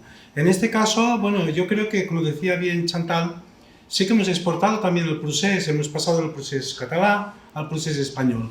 Entonces, claro, yo creo que no podemos pedir más a la clase política actual porque, sinceramente, estamos rodeados de una mediocridad generalizada. Entonces, sabemos que hay dos principios, cambios de opinión y hacer de la necesidad virtud de un presidente de España. Lo hemos visto esta mañana en la negociación de un sistema de financiación donde se aprueba con unas reuniones secretas en Suiza y luego, cuando se hace en el organismo que se supone que es el oficial, nadie está de acuerdo. El 80% de las comunidades autónomas y luego hasta un mismo gobierno regional del mismo PSOE.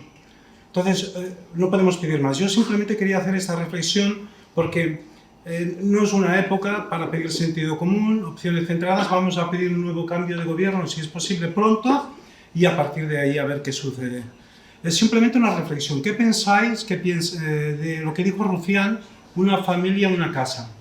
Porque justamente hoy, hace 10 años que Benet Salellas, que es el abogado de Cerdán y fue el abogado de Jordi Cuixart, pues bueno, estaba a favor de las expropiaciones y cuando salió publicado su informe de su... Bueno, pues tenía...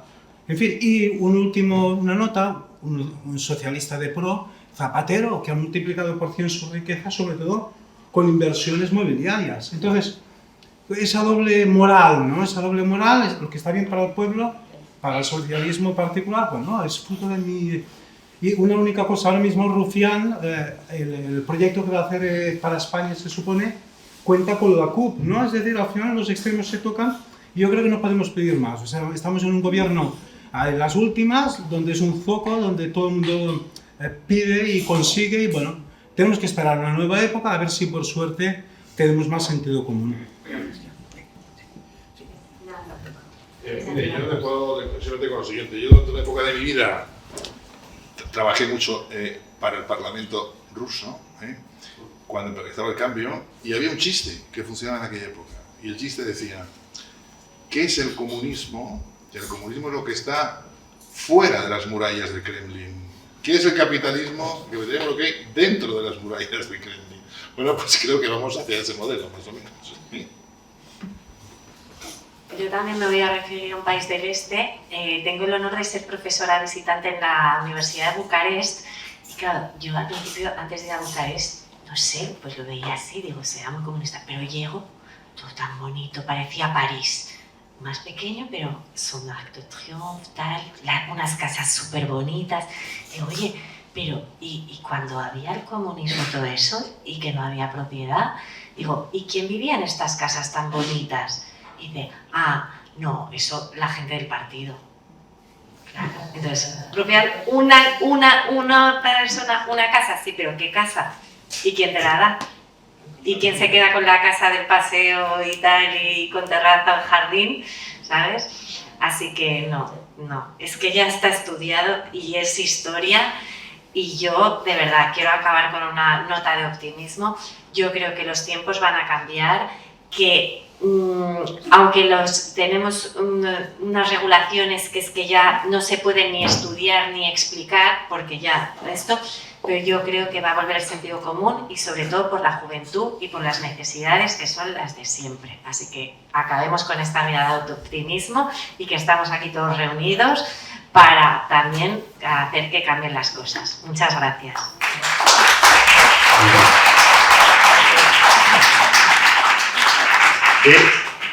¿Sí? ¿Algú més? Una pregunta.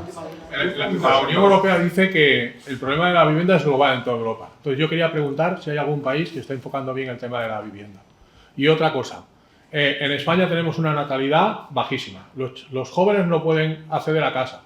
España es un país muy poco denso. Entonces, no se podría, como ha dicho él antes, el 30% del recargo de la vivienda es gestiones administrativas inútiles. No se podrían hacer grandes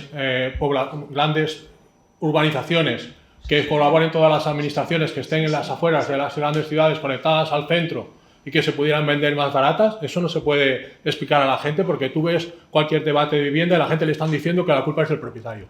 Y aquí lo que estamos viendo es que la administración, con todas sus regulaciones, impide que el ciudadano pueda acceder a un bien a un precio adecuado. Entonces, si vosotros que sabéis explicáis esto a la población, pues entenderán que no podemos ir peor, que hay que cambiar. ¿Qué os parecen las dos cosas? Europa y la gestión que estoy proponiendo para la vivienda en España. El tema comparado, bueno, en Francia, por ejemplo, lo que sí que he visto es que se destina más presupuesto público a la vivienda social. Yo siempre he visto, o sea, han tenido también sus problemas, porque tienen todo el problema también de gentrificación, de banlieue, tal. Es decir, hay otros problemas en Francia, pero sí que es verdad que en el tema hay más ayudas y más tema público. Pero es que yo creo que la solución no la vamos a encontrar en Europa, en los antiguos países del este tampoco, porque tal. En Estados Unidos pues es todo más liberal, pero también hay algunos problemas. Por ejemplo, no tienen registro de la propiedad y falta seguridad jurídica. Es decir, tampoco hay la pócima mágica, pero es que tampoco hace falta irnos tan lejos, y tampoco quiero esto, pero en la propia Comunidad de Madrid están haciendo cosas diferentes. El otro día, en noviembre, estuvimos en el Congreso Nacional y vinieron representantes de los que están en la ejecución de proyectos.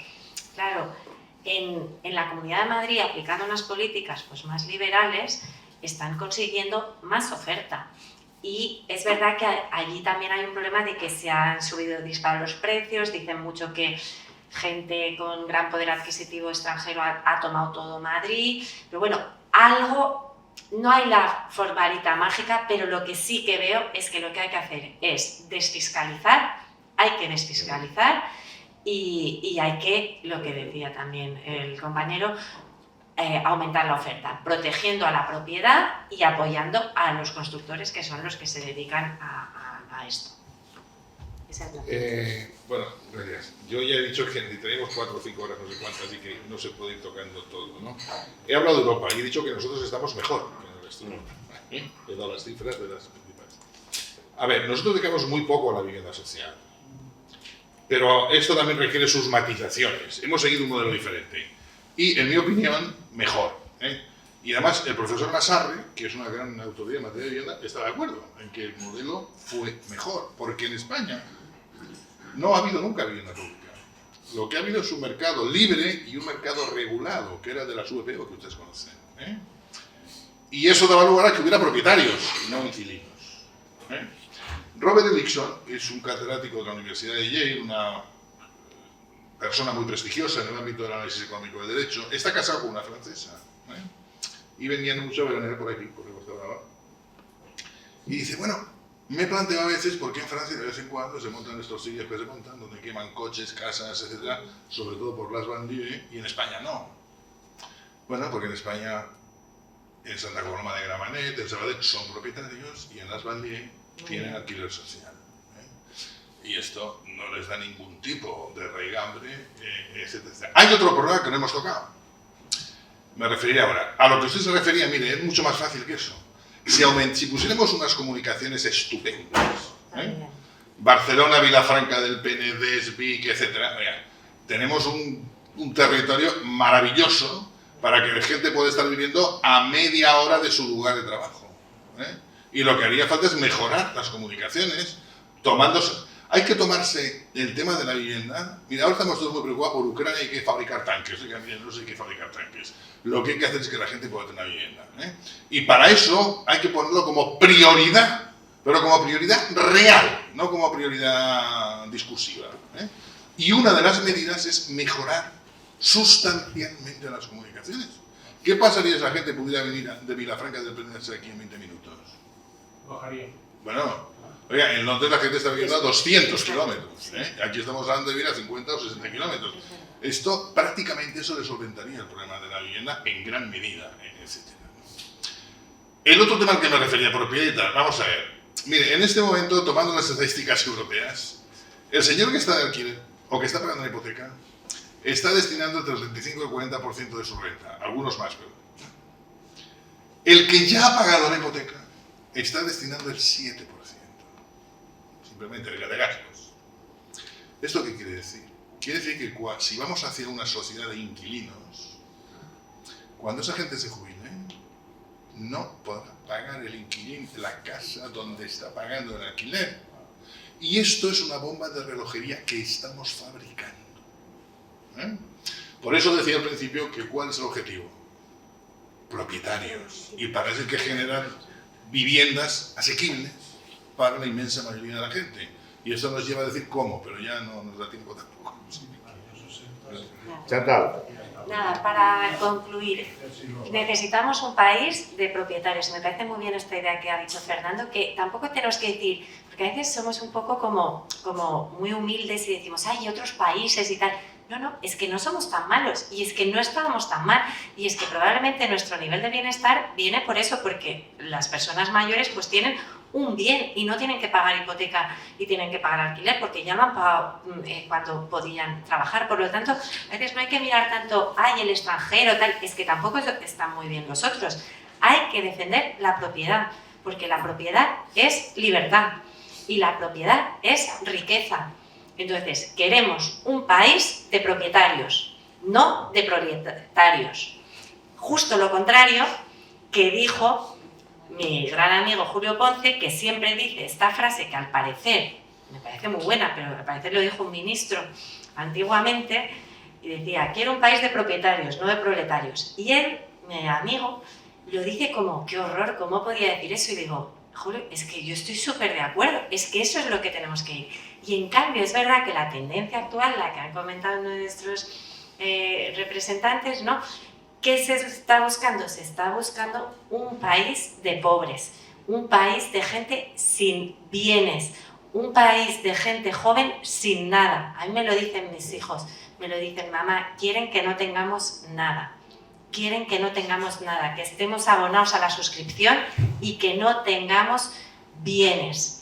Pero yo les digo, no os preocupéis, yo soy profesora de Derecho Civil y hay que tener bienes, relación jurídica, persona con un bien, porque eso es poder y eso es riqueza y eso es libertad. Si no eres propietario, otro decide por ti.